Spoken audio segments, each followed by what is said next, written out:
Somewhere in the architecture of time, a question burns with the cold intensity of a dying star. Did the universe begin? Or has it always been here, breathing, collapsing, igniting, in a rhythm too vast for any single civilization to witness?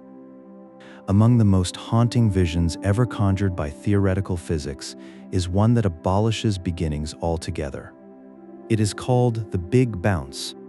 In this model, the universe is not a singular event ignited from nothing, but an eternal process, a cosmos that expands to its uttermost limits, then contracts back upon itself in a colossal implosion known as the Big Crunch, only to be reborn in a new explosion, again and again without cease. The idea stirred imaginations as far back as the early 20th century, a philosophical heartbeat pulsing beneath the equations. But for decades, it remained little more than elegant intuition, beautiful and untestable. Then, in the last decade, something changed. Physicists probing the outermost frontier of quantum mechanics discovered a mechanism by which the fatal collapse might be averted. The theory posits that in the very earliest instance of the universe, when all of reality was compressed to a scale so infinitesimal that the smooth laws of general relativity dissolve entirely, the universe no longer obeys the physics of the large, it obeys the physics of the quantum. And in the quantum world, the impossible becomes merely improbable. Through the phenomenon of quantum tunneling, a contracting universe need not arrive at the infinitely dense singularity that classical physics demands. Instead, it can leap instantaneously, without traversing the intervening space, from the brink of total collapse to a state of renewed expansion. One moment, implosion. The next, a new Big Bang. No gap, no void, no death. Just the next breath. Yet even the Big Bounce must answer to observation. At the far end of this hypothesized cycle, the contracting phase requires sufficient gravitational pull to reverse the universe's expansion, a final tightening of the cosmic web, drawing galaxies and filaments back together across billions of light years. The math demands it, the physics requires it. But the universe has not cooperated.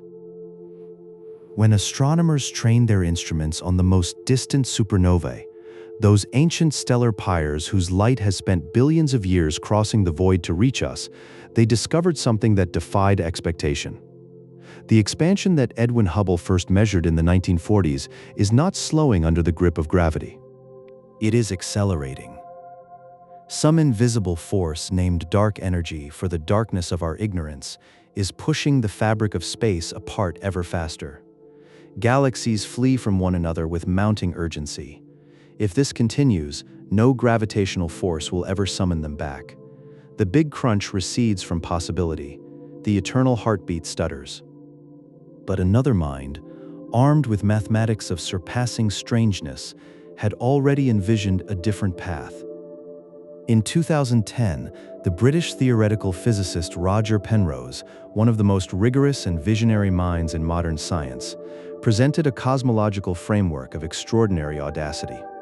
He called it conformal cyclic cosmology. Its foundation rests on a branch of mathematics known as conformal geometry, which concerns the properties of shapes that remain invariant regardless of scale. Consider a chessboard. Whether it fits in a coat pocket or sprawls across a garden, its geometry is unchanged.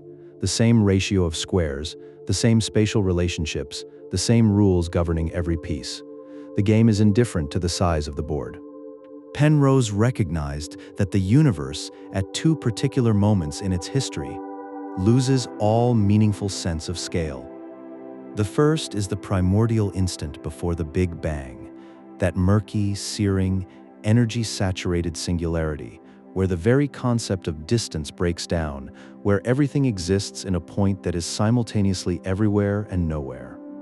The second is the ultimate far future, after black holes have consumed all matter, after stars have cooled and faded across timescales incomprehensible to human intuition, a time when the universe is so cold, so diffuse, so emptied of energy, that space and time themselves cease to carry any measurable meaning. At first glance, these two states appear to be opposites, One a furnace of infinite compression, the other a frigid, featureless expanse. But through the lens of conformal geometry, they are mathematically equivalent. A vast, cold, dying universe behaves identically to a tiny, hot, nascent one. And so Penrose made his extraordinary leap. One leads naturally to the other. The death of one universe, the slow, cold dissipation of everything, becomes indistinguishable from the birth conditions of the next. We are living, he argues, through a single eon of a cyclically recurring cosmos.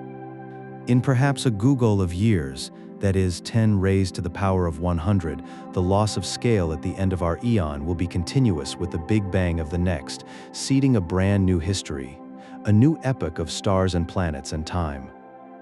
In both the Big Bounce and Penrose's cyclic vision, our Big Bang is simultaneously a beginning and an end, merely one pulse in an endless succession of universes, each born from the ashes of the last.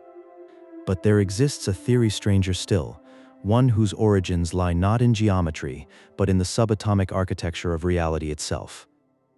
In the spring of 1995, at the University of Southern California, the American theoretical physicist Edward Witten rose before an audience of string theorists and made an announcement that reordered the landscape of fundamental physics. String theory had spent 50 years attempting to describe the deepest nature of matter. Its central claim, that the elementary particles composing all matter and energy are not point-like objects but one-dimensional strings, vibrating filaments of energy whose different modes of oscillation give rise to the distinct particles of the universe. The electron, the quark, the photon, all are the same substance, singing different notes. But string theory had fragmented. Multiple incompatible versions proliferated, each mathematically consistent within itself, each claiming to describe the universe's foundations, none agreeing with the others. The theory that was meant to unify all of physics had instead divided its practitioners. Witten saw a path through the fracture. He conjectured that every competing version of string theory was not a rival but a facet, a different projection of a single, unified framework requiring 11 dimensions of spacetime.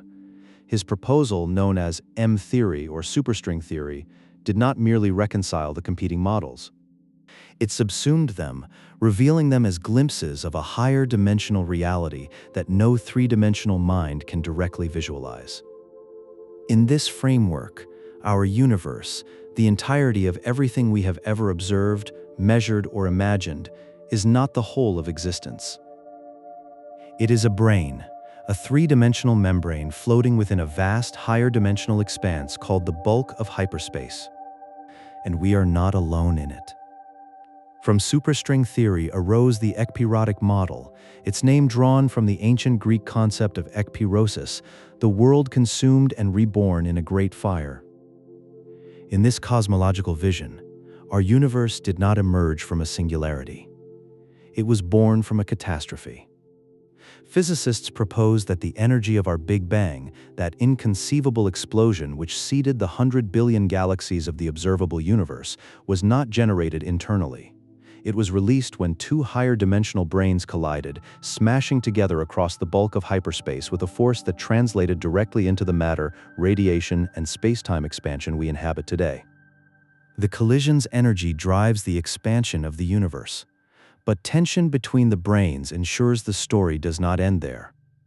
Over a timescale of perhaps 1 trillion years, the brains will retract toward each other, drawn together by forces operating in dimensions entirely inaccessible to our instruments or imagination. They will collide again, and a new universe will be born. The ekpyrotic model offers a cosmos that is neither born from nothing nor destined for oblivion, but forever cycling through creation and catastrophe in the hidden architecture of a higher dimensional hyperspace that we may never directly perceive. For now, all of these visions, the Big Bounce, conformal cyclic cosmology, the ekpyrotic brain cosmos, occupy the bleeding edge of theoretical physics, breathtaking in their mathematics, humbling in their ambition, and stubbornly resistant to experimental confirmation. No instrument yet constructed can peer into the quantum moment before the bang. No detector has found the signature of colliding brains. No observation has settled whether Penrose's conformal cycles leave detectable imprints on the cosmic microwave background, though the search continues with passionate intensity. Like a great cathedral whose architect is unknown, our understanding of the cosmos rests upon foundations that continue to shift. Physics evolves. Mathematics deepens. The equations that seemed final in one generation become approximations in the next. What we call knowledge is always at its most honest, a provisional map drawn at the edge of an uncharted territory. Perhaps the true nature of the Big Bang, the full meaning of the universe's existence, will forever exceed the grasp of minds evolved for the narrow tasks of survival on a single small planet. Perhaps what we are attempting is not unlike asking a river to comprehend the ocean. Or perhaps in some laboratory, at some telescope, in the mind of some scientist not yet born, a revelation is already forming.